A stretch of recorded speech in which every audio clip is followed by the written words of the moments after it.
All right, folks. Welcome to the Flux Zone. I'm one of your hosts, Andrew, and I am joined, of course, as always, by Isaak Wells. All right. Luckily today. Luckily, yes. By Isaak Wells. Yeah. Some news. Now, yes. Of course, one thing I wanted to get into before we go any further, just if you're watching on YouTube, you're probably wondering what the hell I'm wearing. I work as a tour guide in an old-timey museum, so occasionally I am going to look like an old-timey person with a newsboy cap and such, because I didn't change. Extra. You're a tool. I'm just kidding. But moving on from that, yes, normally we keep this rather light. We go along with nerd stuff and, comic books and movies and that sort of stuff. Today's a little different because we are not recording on the day we initially planned, because at the time you were in the hospital. Mm-hmm. And what exactly was that for? To let them know. Well, as you know, and as I know. I'm going to tell the listeners, I was born with a congenital heart defect and had major issues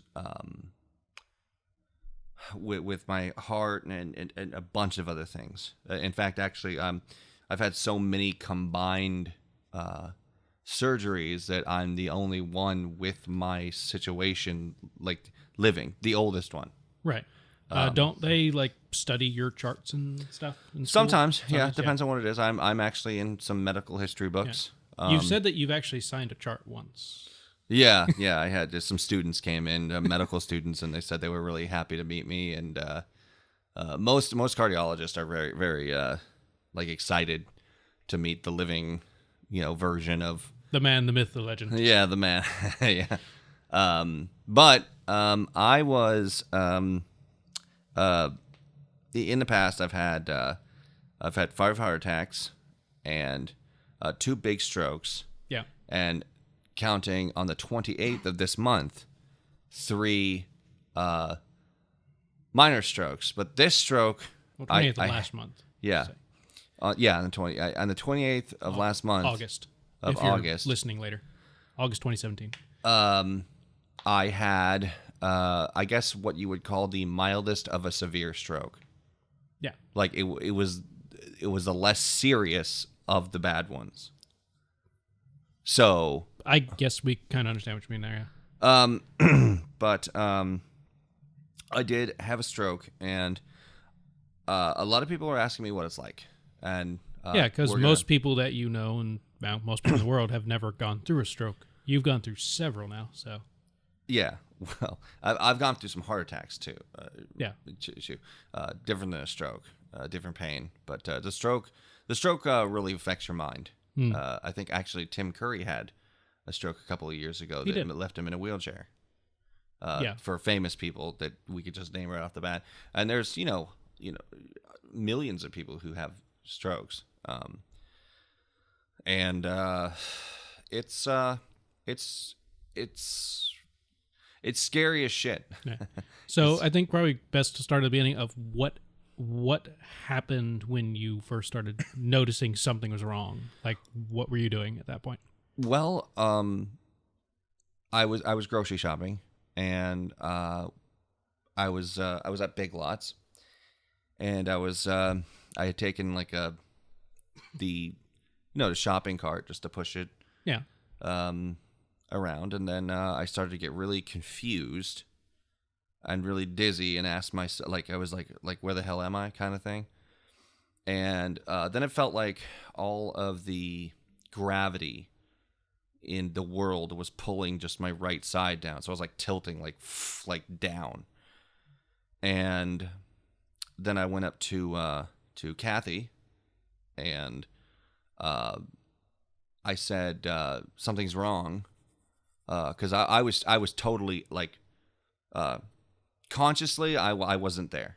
I think I was just running off of instinct, because I remember seeing it, but I don't remember actually making the actions of what I was doing currently at this point.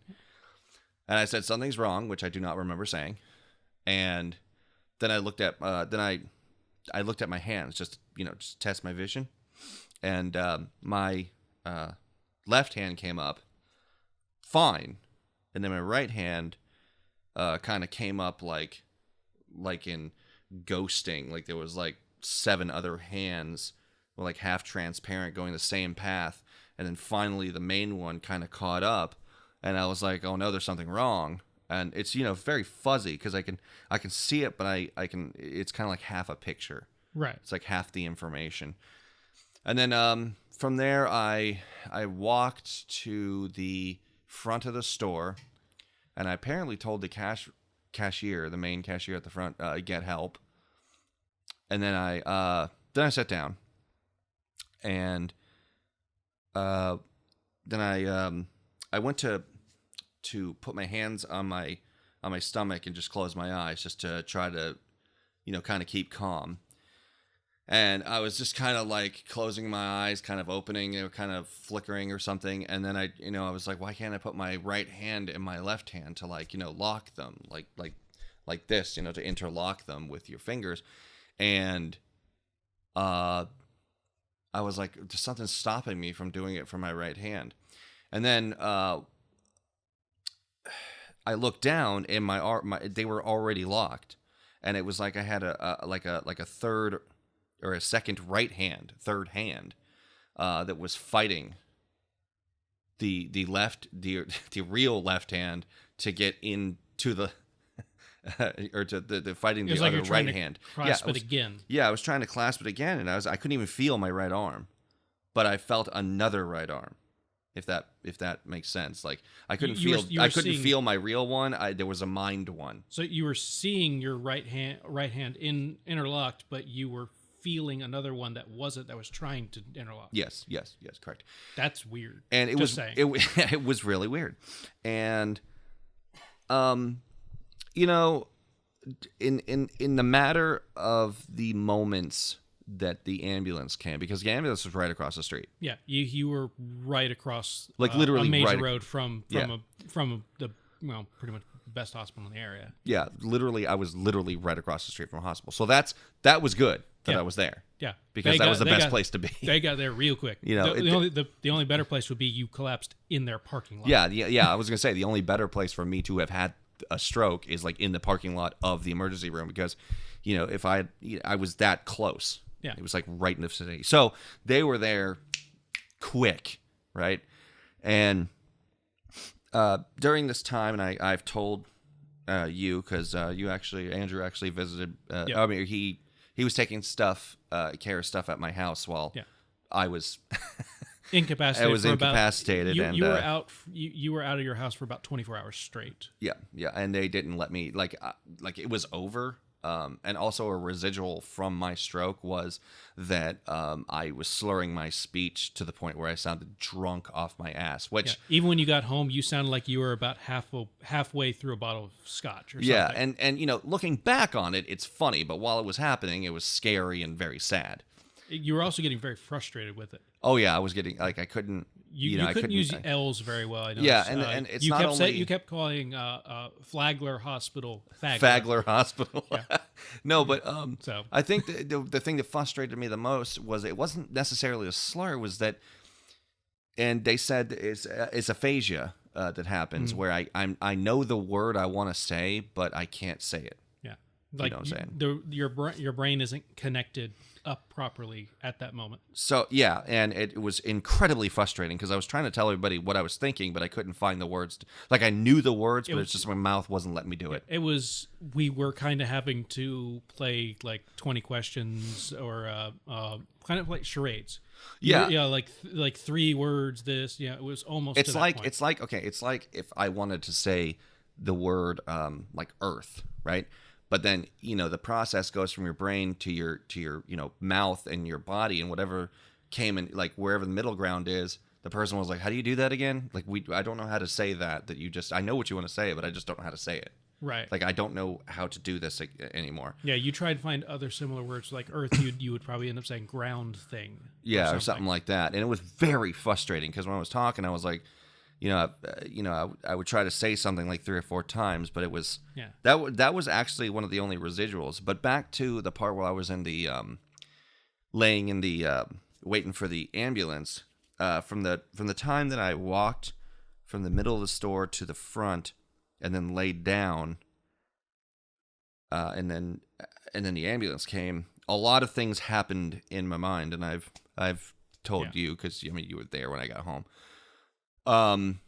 And people want to know what it's like, and that's natural. Yeah, because a lot of people who have these things don't have the ability to do it anymore, or they're gone completely. Yeah, a lot of times in a stroke you die. Yeah. It's like I would say like 7 out of 10 times. Yeah, because a lot of I'm not gonna say 9 out of 10 because a lot of people still do live with. But they have like severe after effects from it. Yeah, and which you appear to have been very lucky to have avoided. Yeah, especially with how many that you've had over your life. Oh yeah, definitely. And okay, so bear with me if you're watching or listening to this. Okay, this is what happened when I was like in the moment of the stroke, when it was hitting. I kind of like was in my own mind, and it was probably like, and I told everybody this, it's the most terrifying thing I've ever had happen mentally. I've never really had anything really happen mentally before. And this is different than what happened during any other stroke or heart attack. Oh yeah, definitely. This was the mind part, and what happened was I came out and I had this, and when I was able to tell, I told Kathy, I told you, and whoever was around me at the time, I was okay. I got to see into my own subconscious, like I got to see a glimpse into the subconscious parts of my mind, and by the way, this scares the crap out of me because I know that everybody else has this in their own mind. You guys watching, you guys listening, you have this. It's just locked. It's just you can't access it, and you're not supposed to. I don't think, for whatever reason, evolution, experience, it's whatever. Just the way the brain works. Now, what happened was, it was like everything I knew, everything I knew about existence, everything from my house to the world to the universe to everything is in this little box in your mind, and that's your conscious. You have your own little comforting box, and and outside of it is everything else, which is your subconscious. And I feel like it's like the box is the size of Earth, while the outside is the size of the actual universe. So it's like nothing, what we see, what we experience, what everything happens. It's so small, compared to the big picture, whatever that may be. And what happened was, it was like everybody is always in their little box, in their own little home, and it's fine because that's what we know and that's how we evolved. This is our current state of mental evolution, and that's normal. It's how it's supposed to be. Yeah. But it felt like my whole entire house turned into glass, and I could see everything around me, and it was utterly terrifying. I was literally, and I'm not saying that as a figuratively, I was literally like paralyzed with fear, because I could see so much, and I couldn't see just one thing though. Yeah. It was like this gathering of like this. It was like my consciousness was falling into a gigantic black hole of subconscious. And what were some of the things that you saw, if you could describe them? It wasn't like a seeing thing. It was like I saw it with my mind. Well, yeah, I understand, but what were the things, if you could describe any of them? It's really hard to describe, because all I can just say is it was black, but I couldn't say if I saw any kind of figure. Do you know what I'm saying? Mm-hmm. I had this like these, like it's like when you get happy, your body physically represents that you're happy. Yeah. Or when you're sad, your body physically represents that it's sad. Well, it was telling my mind that you should be scared, and I was scared. Right. And what I kind of was shown was that subconsciously, I think we may know, like our subconscious may know what happens when you die. And it was telling me that. It was like, yeah, we know this. Everybody knows what happens when they die, but your subconscious knows it, and you're not allowed to know it, kind of thing. It's kind of like a locked door you can never get into. And it felt like when I was having my stroke, it was starting the process of moving me into that door, you know, and whatever happens on the other side, because I was scared shitless. So I was like, I came out and I was like, whatever happens when you die, I think everybody does not understand how much of a roller coaster we have when we die. Like, we have no idea how powerful it's going to be. And I think it's mostly to do with our consciousness. And, you know, so I was like moving from like one room to another room. So you're like moving from a room that you've never been into. Either. Oh yeah. It's like your room where your alive consciousness is there. Then you go down a hallway, and that's when you're dying. And then this is the next room. Didn't see what was in there. I don't know, because I was in the hallway when it was pulling me back out. And it was, or I mean, like you felt like you're traveling down a physical hallway, or you're doing that figuratively. It was like I was floating to somewhere. Like I was like my like 2001: A Space Odyssey, like floating in space. You know. Was there the light at the end of the tunnel type thing, or was it just kind of a feeling? No, it was black. Okay. It was Zelda. And I think it's curious. black because I wasn't allowed to see it, or I didn't know what I was doing. Now, I'm going to say that this was not at all spiritual to me. This didn't have anything to do with religion. Maybe not spiritual. Okay, religious. This was not religious at all. I did not get any thing of religious in this experience. You didn't see any religious figures. No, I didn't see anything. Angelic or demonic beings or anything. No. I didn't see anything like that. I think it felt like it was beyond that thought. It was beyond that thought process. Like, yeah, you know, it felt like, yeah, Jesus and God, and it's comforting because you're alive and this is the world, you know, and you're in your box, so you need that. But, you know, it was like they were trying to tell me, in reality, most of the different plane fields or whatever, when you die, goes onto a different level of consciousness. You're just in your current state right now physically, you know, and it was confusing as fuck. Let me tell you that. I imagine so. And the only reason I wasn't completely 100% just utterly terrified was that I was holding on to the thought of my daughter. That's it. And I was like, it was like she was like her thought was like this light I was holding while I was like sinking into this black hole. And if you know the size ratio of a black hole to one human being, you could tell that's fucking huge. Yeah. Right? And I was just holding on to her because I don't know why. I have no idea why. I think she's like, you know that movie Hook? She's my happy thought. Yeah. You know, and I think everybody has one. It doesn't necessarily have to be a child. Yeah. It just has to be something that is your happy thought, is your comfort one, you know. And I'm not. And some people don't even know what theirs is, but in a time like that, you'll find out. Yeah, I don't think a lot of people, you know, it doesn't mean you found it yet. Maybe you haven't found it yet. Yeah. But what it is whatever is that thing that truly makes you happy. Mm-hmm. You know, and that was my daughter Daisy. And apparently, actually, I don't remember this, but when I was sitting there waiting for the ambulance, I kept saying her name over and over again in unison. I was like, Daisy, Daisy, Daisy, Daisy, Daisy. And she came up to me and like held my face, and she was trying to talk to me because I think she knew something was wrong. She being Kathy? No, Daisy was. Oh. Yeah, she's 2. So she came up. Kathy told me that Daisy came up to me to see what was wrong. Because it wasn't like me to do that. I mean, even if you're 2, you know that that's not a normal. I mean, you know the normality of your parents a little bit, and you know that right there, that's not normal, just to collapse in a store. Yeah. You know, and you know, kids are stupid, but they're not that stupid. Yeah.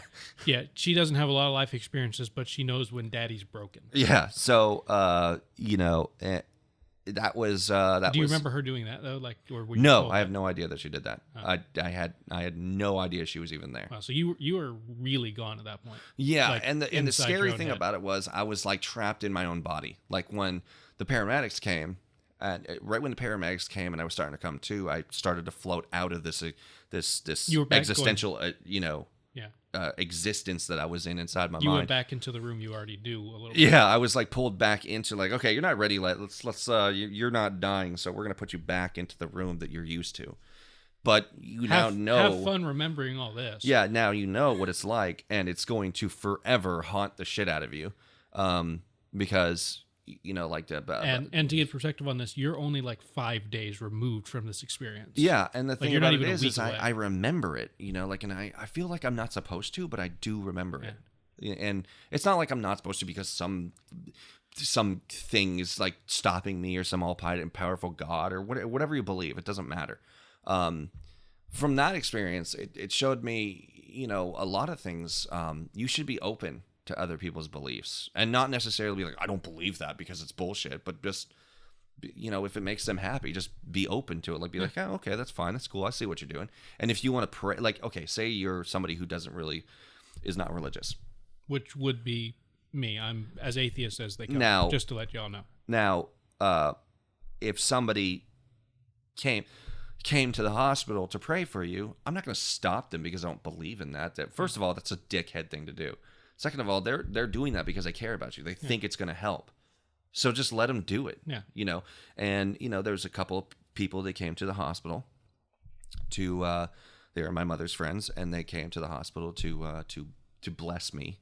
And they did, and I was completely open to it. I was like, I don't, if you want to do that. If someone came to do that to me, if I didn't know them, I would explain to them that I don't believe the thing that you believe.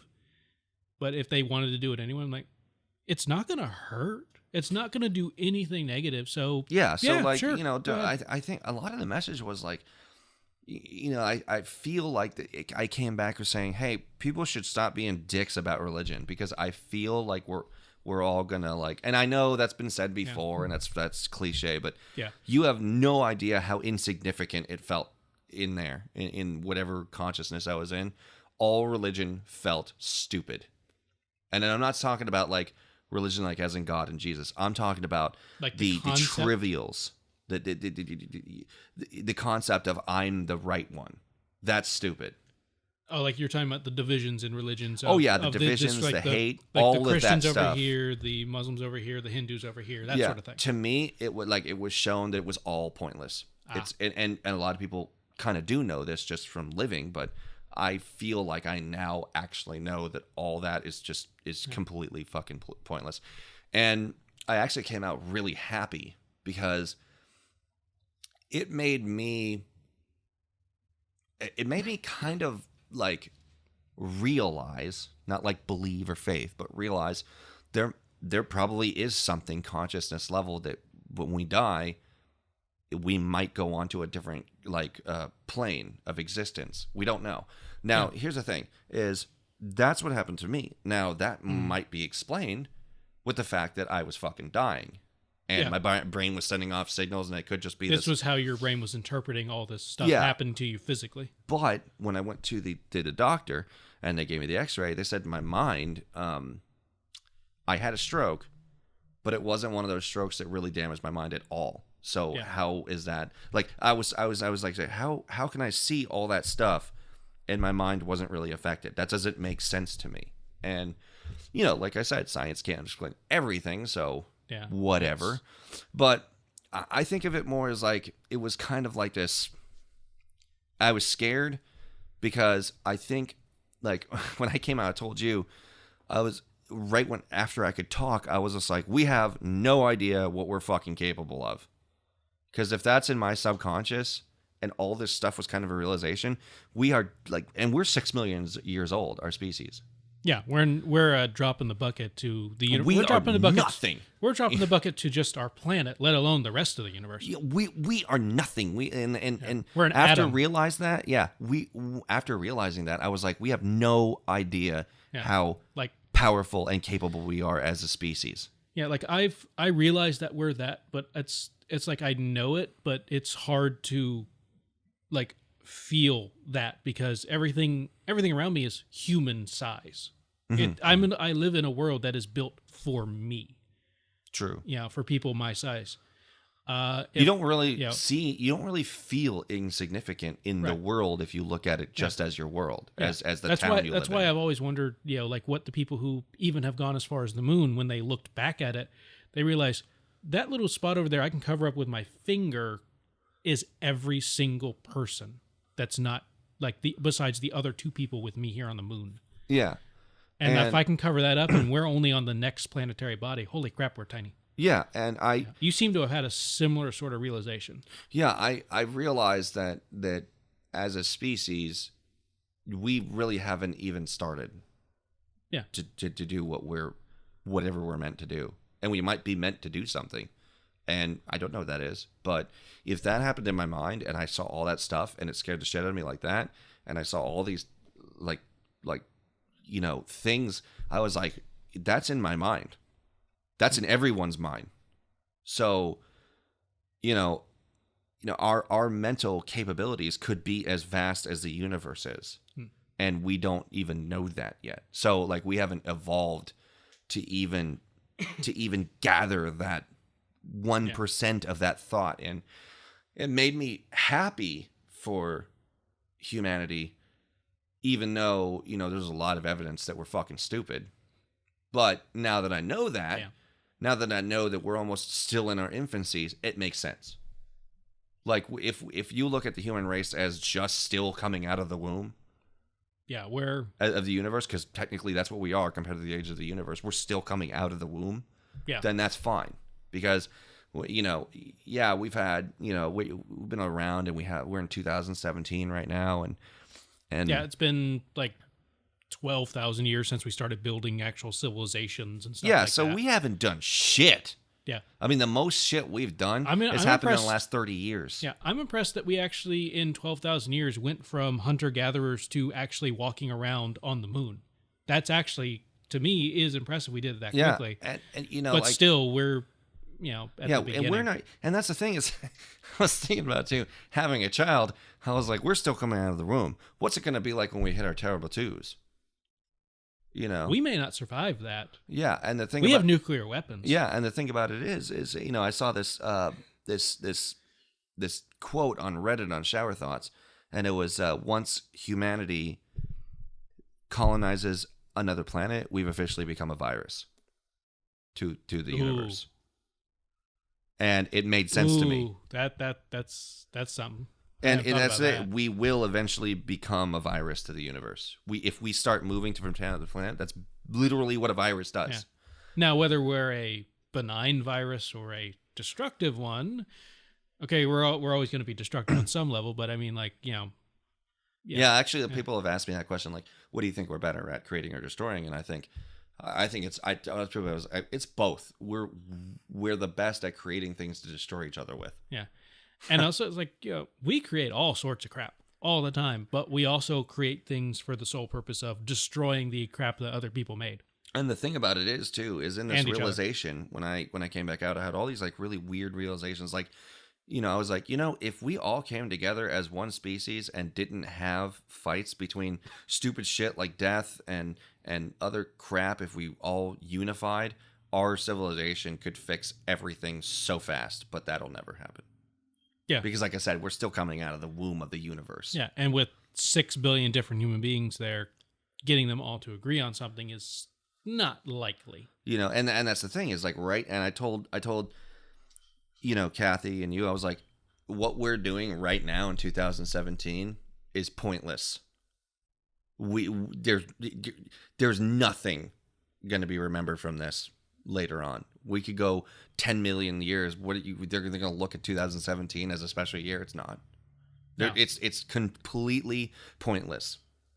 And that's not. I'm not saying that you should go kill yourself right now, but I'm saying that we need to take, as much as we can and move forward with our species, and that's what it was all kind of like after I was able to travel from one, like whatever the hell you call it, mental minefield to another one. Was when I came back, I was like, wow, it's kind of like going on a trip to a different country. and you're like, oh, I know about that a little bit because I believe that this is what it's like. And then you go and you're like, wow, there was nothing what I thought it was like. Yeah. So here's all the things wrong with my old beliefs of what I thought it was like. Yeah. And it's not even, that's the best analogy I can come up with because it's so different. This has changed those beliefs. And oh yeah, definitely. Yeah. And I feel like I really do know that some kind of, when you die, your consciousness goes on to another existence. And I'm not the first one to say that, obviously. No. But I feel like it centers around your consciousness the most. It's not like, oh, I'm going to die and now I'm going to be in my body, but in like heaven. That, now after I saw that, I was like, that's not how it works. That's wrong. That's a fantasy because we've made that up because this is what we know. We're still inside our little box. So we're thinking the next little box is going to be relatively the same. But I don't think it is at all. That's our frame of reference. Yeah, our frame of reference is only because we are living. And I feel like it's nothing like that. It's actually way cooler. I'm down for cooler. Depending on how you look at it, it's it's much more like intricate and it's all about, I think it's all about consciousness because we are the most conscious species. And there's got to be a reason for that. We're one of them. I mean, dolphins are kind of up there, but they don't have the abilities physically. Look what we've done as a species. I mean, we thought about what happens after you die. Yeah, and that's something I actually seen done with things where you expose other creatures that are close to us, like gorillas. I don't remember what the result was, but the long-term result. But I know that they actually convinced, I think it was a gorilla or an orangutan, one of the close cousin species we have, and explained to them through sign language and stuff that they knew what death was, and it depressed the living shit out of that ape. And I'm like, wow, that animal now has a concept of death that it did not have before. Yeah, which I think is mean. Because after that realization, I was like, ignorance is so fucking bliss. Yeah. That's the. But the thing is, they had no idea what would happen. They didn't even know if it would comprehend what they were trying to say, and would just be like, "That's dumb. That's not how it is," and walk away. But it actually accepted it, and then got really depressed. Yeah, right. And I'm like, wow. They actually were like, we really kind of wish we hadn't done that, even though it gave us a lot of scientific information, because it felt like we felt like dicks. Oh yeah, definitely. And with the whole experience, man, like I was like, first of all, I'm really happy to still be here. That's and we're happy to have you. Yeah, and just you know. like after I came out, I was just like, I am not ready to die yet. I was like, people who kill themselves are stupid. Unless you're like in pain for the because who wants to live in an existence of pain? That's kind of the thing about where I'm at with like suicide and stuff. If you're going out on your own terms of having a massively painful terminal illness and you're facing like 6 more months of absolute agony, I understand why you did that. Yeah, and that's when assisted suicide should be like something. But the whole depression and suicide thing, like that's such a gray area. I don't even, because I don't have a history with depression and stuff like that. Neither do so I can't really speak on that myself. I can go. We have friends who have a massive experience with depression. Yes. And we try to help as much as we can, but I have no frame of reference because I've never been depressed. Yeah. I've had like a week where I was like super, super down and everything. Like if this is what being depressed is like, just a sliver of it, this sucks. But I don't know what it's like really. Yeah. So I've because I suffer from, insomnia, temporary insomnia. I get kind of sad at night because nobody's there. I can't do anything. It's, it's like the whole world shuts down. We live in small town America. Everything rolls up at 10 o'clock at the latest, and except if you want to drink, and we're go not. to Walmart. Yeah, but that's countrywide, I think. I will say I've been to Walmart at 3 a.m. It is entertaining. Mm-hmm. Very much so. It's either there's a lot more people than like you go at 3 a.m. and go, why are there so many people here? Or this place is Mad Max. There's nothing here. But you know, I think I saw an employee, but they were skittering past so quick. I yeah, didn't seriously, notice. like we'd be like, hey, can I have help? You know, like okay. Oh crap! And our Walmart's getting Fine. remodeled, and I still don't know who's actually doing it because I haven't seen a lot of people moving stuff. But every time I come in, it's all being remodeled. I'm like, what's going on? Who's moving this shit? It's like a phantom crew, you know. And they put more self checkouts in. Of course they did. They changed one of the actual cash register aisles to a self checkout. 2 of them actually. Now they have like a whole booth of them. Wow. We're talking about Walmart self checkouts from the Stroke. That's hilarious. We get off topic. They go on a journey. We come back. You know. But yeah. Anyway, to finish up the story, I came out and I had all these realizations, and it's not bad. I was actually really happy. I was actually very happy that I went through this because it feels like I'm comfortable knowing kind of what's in your mind. Yeah. Because I know the potential we have as a species. And I'm sure you're happy to have not had like a lot of side effects. Like we said, Tim Curry, he was wheelchair bound afterwards. Yeah, that was something I was completely surprised about because they were like, yeah, you had a serious stroke, but you have no residuals except for the speech thing, which I fixed. And the reason why within a week. Yeah, actually in a couple days because I kept talking, and also I needed sleep. I don't know why. Every time I woke up, I talked better. Yeah, you're just resting. But. And I'm still in the mood. I'm still resting, by the way. It's taking a lot of energy for me to even do anything. Yeah. You know, there's a lot of. I've seen you get tired just getting up to walk to get something from the kitchen and walk back down. You're out of breath almost. Yeah, and it sucks. Yeah. But I'm here, so that's. I also see it hurt you every time you realize that it's probably not going to be very likely you're going to be able to pick up your daughter. With the amount of issues that I probably shouldn't be doing that anymore. And I mean, I can hold her on the couch and she can sit in my lap, but I can't like physically pick her up anymore. Yeah. Besides, she's 2. She's getting heavy anyway. I mean, it was going to stop eventually, but I didn't want it to stop right now. Obviously, you didn't want it to stop this way. I might not be able to drive anymore. They're probably. My heart doctor suggested that I just don't drive because if I would have had a stroke while I was driving, I would have been dead. Yeah. Because I would have crashed. Yeah, there's a lot of people I would not know how to concentrate on the road. Yeah, there's a lot of people that have health issues and end up driving into something. That's, to go to another famous person, that's how he lost Macho Man Randy Savage. He had a heart attack. Yeah, he had a heart attack and he hit a tree, didn't he, or something like that? Yeah, he I think he wrapped his Jeep around a tree or something. Ooh. It was a Jeep? I think it was a Jeep. Okay. For some reason, I always thought Macho Man Randy Savage would drive a Volkswagen. Or not a Volkswagen, a station wagon. Funnier wood paneling. It would be funnier. Red seats. But he apparently had like a full size Jeep. Could you imagine him driving a station wagon? Like, yeah.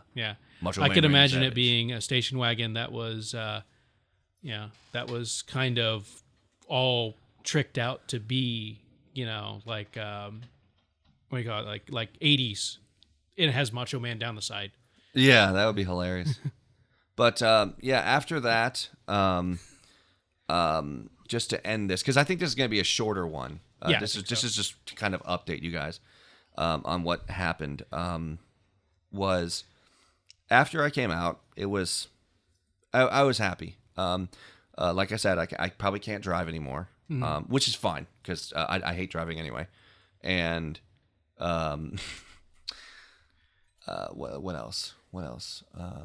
I just want to say for the people who are watching on the video, the guy you keep seeing sneaking into the that's our friend Bobby. He doesn't realize that we're actually recording this on the phone. That's there.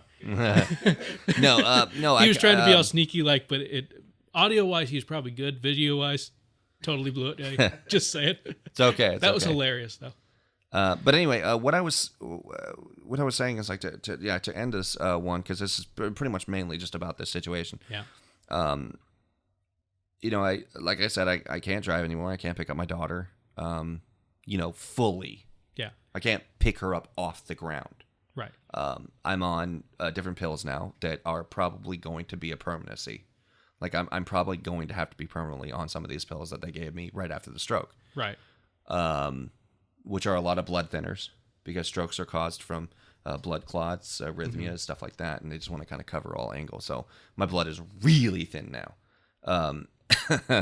So And I also had a surgery way back in the day. Like I said, multiple heart surgeries, congenital heart defect.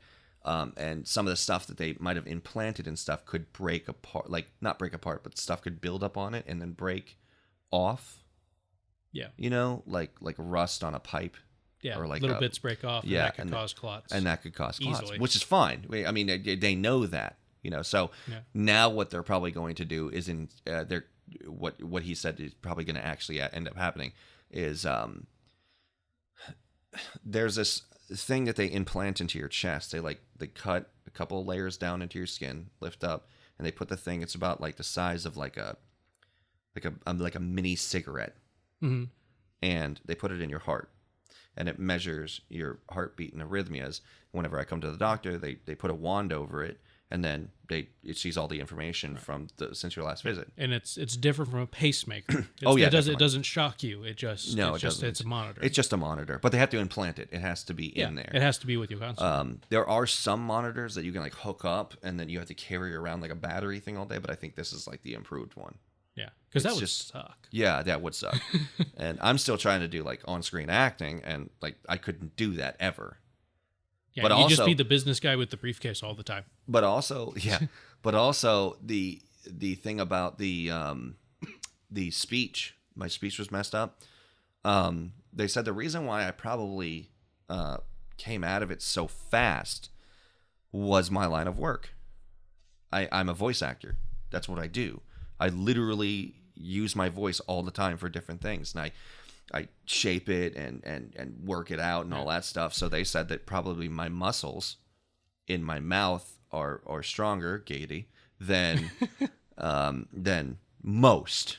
Not all, but like most, So that was something that was lucky. But after the situation, to wrap it up, it was scary as shit, like I said. I told everybody, I was like, hey, if they want to go see a horror movie, count me out. It's not going to scare me ever again. So, but like I said, I'm not stupid. I'm not going to go and like jump off of buildings or some shit. That's not fear. That's stupidity. Yeah. You still have a healthy respect for things that are dangerous. You're just not terrified of them. Yeah. I'm not inviting the situation where I have to die. Yeah. But that's good. It was like mind changing, not life changing. Like I'm still gonna collect statues for video games. I'm still gonna do everything the same. I will admit that when he said everything's meaningless, I was like, "Well, can I have some of the stuff on the shelf?" He's like, "No." But it was worth a shot. But it was an experience. I'm really glad to be out of it, and I'm happy to tell everybody who's listening, because a lot of people ask me what it's like. So, now I know they're listening. So. And what's going to be interesting to me is like in a year or so, comparing what you think about it then and what you remember about it then to what you're saying now, barely a week separated from it. Yeah. And I can remember what he's saying now is almost exactly what he was telling me the day he got back. Different wording, I think. Different wording, but it's the same details. So it's going to be interesting seeing how memories shift with time. Definitely, because no memory is the same. Because that's something that just fascinates me. Well, if you record yourself saying, here's what happened to me today, and then 6 months later you go, oh yeah, there's what happened that day, drastically different. I'm curious if this is going to have that same effect. True. But yeah, look forward to that, because that might be interesting in a year to actually do, hey, let's talk about the stroke again and see what you actually remember. Yeah, definitely. And then kind of compare it. Yeah, and a lot of people are nervous to ask me about stuff, but I don't have any problem answering questions. Actually, most people who've had this kind of stuff probably don't mind answering the questions. In fact, it's kind of healthy to get it out of your mind, and it's the same thing. Like if I see somebody like with a limp or a cast or something, I'll be like, hey, what happened? Most people are like, oh, you can't ask them. That's rude.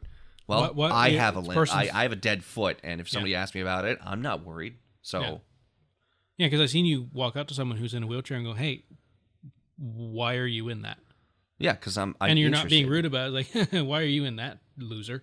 Yeah, you're just like, I'm curious. Yeah, because it's always interesting to learn about different people's experiences. I think it's important, and I think another thing is if you want to go ahead and learn about other people's experiences, because it really is like a good thing to do, and like I was saying to Kathy earlier, I think that's the reason, the whole consciousness, like how we go from a different consciousness to another one. I think that may be true because we're obsessed with different realities. Video games, movies, books, we are magnets to them because it's a different reality, different rules, different everything. So, we're also obsessed with some reason making them Victorian and have airships, but I don't understand why that is. Yeah. You didn't see any Zeppelins, did you? No. Just checking. No, but like I said, I mean, like I plug in a video game. Everything about that world is different than mine.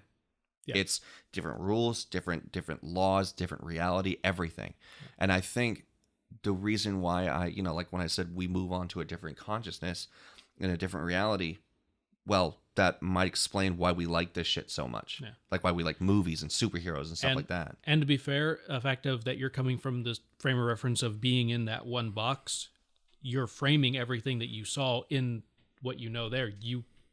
I'm sure you think you'll probably be completely wrong on it. Oh, yeah. Just because this is what I think, but I don't know, Yeah. This is what my brain's comprehended it as. But it could be something way different. And I couldn't even be comprehending it right. Yeah. Like I said, we're an early species. Yeah. We're still new. We're not even born yet, basically, in terms of the age of the universe. So, in short, we don't know shit. Yeah, that's pretty much it. We don't know shit, but I think it's always good. I think people have to be positive and try to move forward with technology and learning and stuff like that. I think this is a really important thing. And it's not like, oh, just because you should, you should do that because that's what other people do. No, I think the pursuit of knowledge is something that we really need to work at because I think it'll start using. I agree with that. Yeah.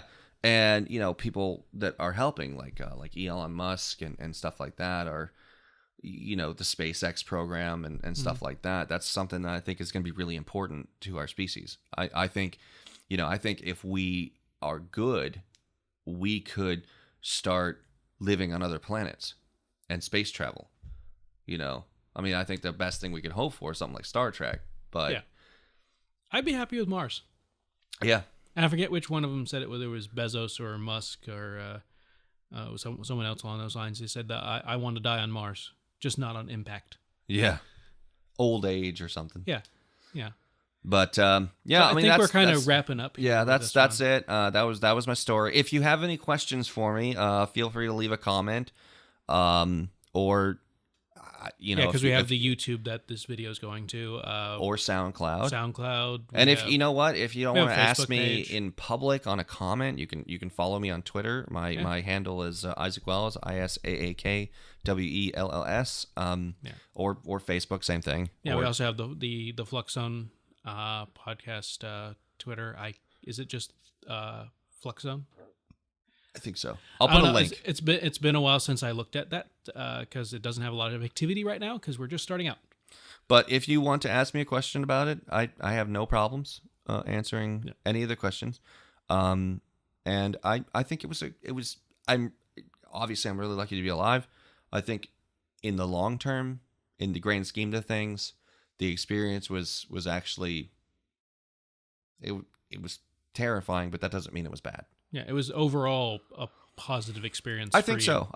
And it made me realize how much I truly love the people that are around me. I doubt that's what people really thought that you were going to say, that having a stroke was a positive experience, because normally that is not what you expect. Physically, for life, it's bad. But, if you come out of it pretty much unscathed, it can, be a good experience. And I think you should apply that to almost everything. Experiences can be good or bad depending on how you look at them.